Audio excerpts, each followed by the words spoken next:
सभी दोस्तों को राधे राधे। आज मैं आपको गोवर्धन की संपूर्ण परिक्रमा सिर्फ 1 मिनट में कराने वाला हूं, जो कि 21 किलोमीटर की है। और इस परिक्रमा मार्ग में पड़ने वाले सभी स्थानों के दर्शन भी कराऊंगा और जानकारी भी दूंगा। गोवर्धन की परिक्रमा दान घाटी से शुरू होती है और दान घाटी वही स्थान है जहाँ पर भगवान श्री कृष्ण गोपियों से दूध, दही और माखन का दान लिया करते थे। गोवर्धन की इस परिक्रमा को 2 भागों में बांटा गया है, बड़ी परिक्रमा और छोटी परिक्रमा। और इस परिक्रमा की शुरुआत हमेशा बड़ी परिक्रमा से होती है, जो कि 12 किलोमीटर की है। जो लोग इस परिक्रमा को देने में असमर्थ हैं, वो ऑटो रिक्शा या ट्रे के माध्यम से भी इस परिक्रमा को लगा सकते हैं। गोवर्धन की परिक्रमा में जो सबसे पहला स्थान पड़ता है वो है शंकरशन कुंड। यह कुंड भगवान श्री कृष्ण के बड़े भाई श्री बलराम जी को समर्पित है। कहा जाता है कि जब भगवान इंद्र ने क्रोधित होकर 7 दिन और 7 रात वर्षा की, तो उससे जो पानी एकत्रित हुआ उसे श्री बलराम जी ने अपनी शक्ति से इस स्थान पर एकत्रित किया। और यहीं पर आपको शंकरशन भगवान की एक विशाल प्रतिमा के दर्शन होते हैं, जो कि श्री बलराम जी का ही स्वरूप है। परिक्रमा मार्ग में जो अगला स्थान पड़ता है वो है श्री साक्षी गोपाल जी का मंदिर। और यहाँ की मान्यता यह है कि जो भी भक्त गोवर्धन की परिक्रमा लगाते समय इनके दर्शन करता है और इनके कान में जो भी मनोकामना मांगता है वो पूरी होती है। जब भी आप गोवर्धन की परिक्रमा लगाएं तो परिक्रमा में पड़ने वाले सभी स्थानों के दर्शन जरूर करें। परिक्रमा मार्ग में ही थोड़ा सा आगे चलने पर जो अगला स्थान पड़ता है वो है श्री गोवर्धन बाबा का मंदिर।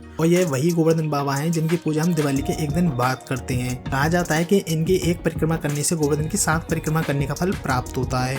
गोवर्धन की परिक्रमा को आप साल के किसी भी महीने में लगा सकते हो, लेकिन मैं आपको सजेस्ट करूंगा कि जब भी आप गोवर्धन की परिक्रमा लगाएं, शाम के समय लगाएं। इससे आप गर्मी से भी बच जाते हो और आपको लगभग सभी स्थानों के दर्शन भी हो जाते हैं। परिक्रमा मार्ग में जो अगला स्थान पड़ता है वो है पूंछरी का लोटा। यहाँ पर भगवान श्री कृष्ण के सखा मधुमंगल जी पूंछरी के लोटा के रूप में विराजमान है। और जब आप गोवर्धन की परिक्रमा लगाते हो तो इसी जगह आपकी परिक्रमा की हाजिरी लगती है। परिक्रमा मार्ग में थोड़ा सा आगे चलने पर यहाँ पहुंच जाते हो जतिपुरा मुखारबिंद। इस स्थान पर गिरिराज जी का मुखारबिंद यानी कि मुख है। परिक्रमा करते समय भक्त इस स्थान पर आकर दूध से अभिषेक करते हैं। यहाँ से थोड़ा सा आगे चलने पर हमारी 12 किलोमीटर की बड़ी परिक्रमा संपूर्ण होती है और यहीं से हमारी 9 किलोमीटर की छोटी परिक्रमा शुरू होती है। छोटी परिक्रमा में जो सबसे पहला स्थान पड़ता है वो है चूतर टीका। परिक्रमा के दौरान सभी भक्त इस स्थान पर आकर कुछ देर के लिए विश्राम करते हैं और फिर अपनी परिक्रमा शुरू करते हैं। छोटी परिक्रमा में थोड़ा सा आगे चलने पर अगला स्थान पड़ता है राधा कुंड और श्याम कुंड। इन दोनों कुंडों का यहाँ पर संगम है। राधा कुंड को श्री राधा रानी ने अपने कंगन से प्रकट किया और श्याम कुंड को भगवान श्री कृष्ण ने अपनी एड़ी के प्रहार से प्रकट किया।